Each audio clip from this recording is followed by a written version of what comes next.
Everyone, this is Dr. Jeannie Bertoli, creator of Ending Divorce Trauma for Kids, the 20 Crucial Do's and Don'ts for Parenting Through Divorce. So, as most of you know, if not all of you know, kids of divorce grow up with all kinds of disadvantages statistically, and I am, and many other people are trying to change that, trying to shift that to not be such a big deal.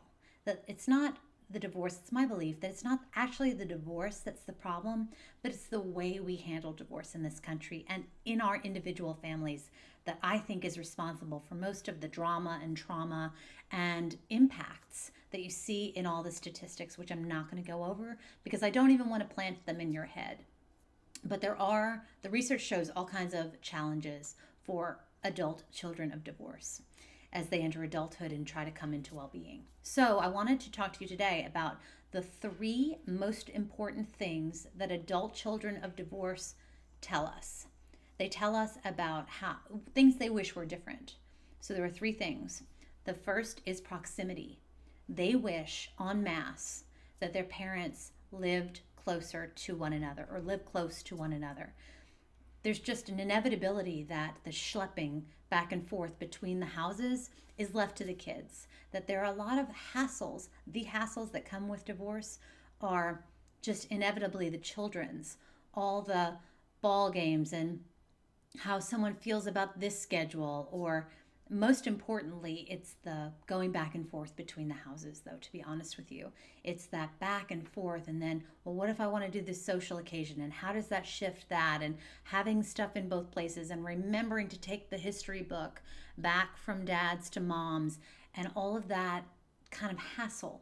All the hassle tends to fall to the kids. So they wish that their parents lived closer to one another. I think you can probably understand why. It's probably kind of inherent.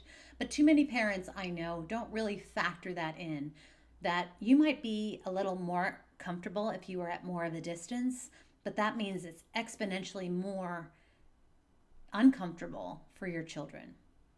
If you can live in a distance where they can walk, where they can bike, where they can eventually drive back and forth, well, driving obviously is easier, but the walking and biking, it means that if something gets forgotten, they can go back to the other person's house. It means that it just in time, it's not that big of a deal. I had someone in my family who got divorced, and he lived 3 hours from his daughter then after the divorce.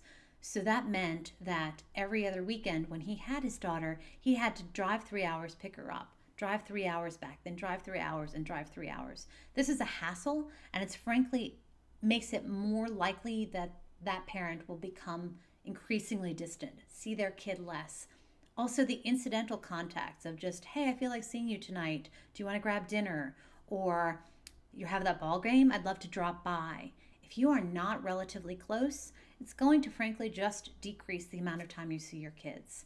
So for their sake and for yours, for the sake of this relationship, which is a crucial relationship, live close to one another. Even if that causes you a little bit of discomfort, work around it. Figure out other ways. You don't need to go to the same grocery store necessarily, or don't go when your ex goes. Figure out some workarounds in terms of your own discomfort, but live close to each other. Proximity is number 1. Okay? Proximity is number 1. Number 2 is civility. Probably, again, not a surprise. Too many parents of divorce are not civil with each other. They're not kind to one another, and that is absolutely telegraphed to your children. If you are angry with, done with, annoyed with, over your ex, that it ekes out of you in your communication about your spouse, to your ex-spouse, toward your children. They pick up on it whether you are trying not to or not. They pick up on it. So to the degree that's possible, please be really conscientious about being civil. And I guess what I'm saying is not just in terms of your languaging, not just in terms of saying, yes, I'm really glad that you're close to your mom. Yes, I'm really happy that you're spending more time with your dad, and I can see that that's making a difference. That matters, but I'm talking about even in your heart. You may see that I did another video on bringing closure to the marital relationship, and that's what I'm talking about. the more you can resolve those marital issues either with them or without them, but bring closure to that time and that chapter in that relationship and starting a new relationship with this ex. The more you can truly feel civilly about the ex, about the I call them the co-parent, the more you can feel that civility. Whatever you truly feel is what comes out subconsciously. It just comes out. So if you really hate them, I'd suggest that you work on that so that you can come to, I'm not talking about friendship. I'm not talking, that'd be great, but you don't have to have that. Just basic civility that you would expect in terms of kind of parlor behavior in old world language. Like, I can cross the parlor. I can talk to you. It's okay. I'm not affected. I'm okay. It doesn't have to be a deep thing or how I really feel. Although I guess I am saying keep how you really feel to that superficial level, which is co-parenting and civility, and not think that much about the rest of their lives or about them outside of that. Stop letting yourself kind of go to those places over time of, well, I can't believe that happened in our marriage, or I can't believe he's dating her, or I can't believe she's with that guy again. Doesn't she know he's no good for blah, blah, blah, blah, blah. The more you can just narrow the field of vision of that whole relationship to what's in the best interest of our kids, how can we collaborate, how can we strategize together to solve these particular issues, so you stay focused on the issues and not the relationship. Narrow to the issues. So number 1 was proximity, live close to each other. Number 2 is civility, be as kind and civil as possible to each other so that you can co-parent well together. And then the third is to give overt permission for them to love the other parent. I kind of touched on that in number 2, but to be just overt about that. Simply say things like, wow, I can tell that it matters to you that you and your mom are getting along better. I'm really happy for you. Or, your dad's a really great guy. I'm so glad he showed up for you in that way. That you can feel that I truly feel it.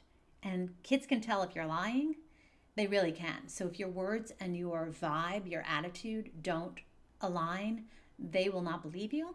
They will believe your vibe and they will not believe your words. And it's just not a dynamic you want to set up because they're not going to believe you going forward. So you want them to believe you, obviously. So give them that overt permission.